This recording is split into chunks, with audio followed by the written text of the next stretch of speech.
ang politika. Siraan kayo ng siraan, kaming mamamayan ang napapabayaan. Nasa isip nyo lang ay mapayaman, taong bayan ang naiiwan, at uwi kayo ng lipunan. Magkakalaban, siraan, sino ang iyong paniniwalaan? Sa dami ng fake news na naglalabasan, paano mo ito desisyonan? Kayo naman mga kababayan ko, kailan pa kayo matututo? Kung sa bagay, sino nga ba naman ang iboboto? Wala naman talaga sigurado na matino ang ulo sa mga kandidato. Ikaw nagbabasa nito, sino sa palagay mo at sino iboboto mo? May pag-asa pa kaya mabago ang ating gobyerno? Sino kaya ang magpapabago nito? Mamili ka sa matinong bobo, matalinong siraulo at lulong sa pisyo. Baka marami pang makuhang boto ang bobong siraulo. Ang gago, sino ba talaga? May mapipili pa ba? Anak na talaga. Comment down below sa mga taong seryoso ang isyu na ito. Sa mga gago at bayaran ng mga kandidato, PI kayo.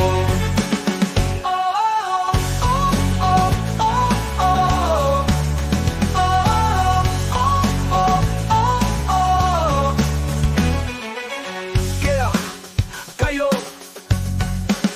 Kung nata kayo ng lipunan, ang mabigot man, baba tayo matututo. Kung sa bagay, sino nga ba naman ang iboboto? Wala naman talaga to desisyon na. Kayo naman mga kamabayan ko, kayo naman mga iwan at boto. Kayo naman mga lipunan, ang mamakaya ng lipunan. Kayo naman mga Atino.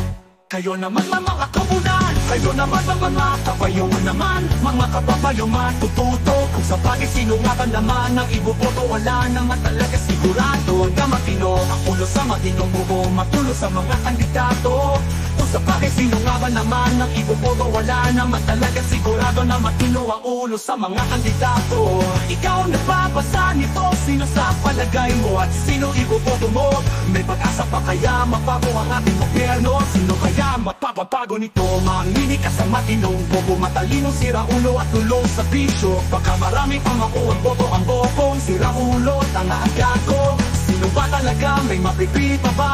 Anak ang talaga.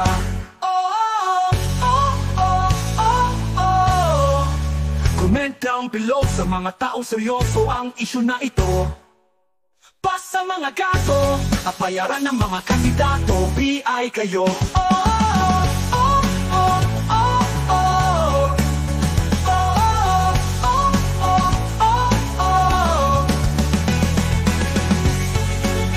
PI kayo. PI kayo. PI kayo.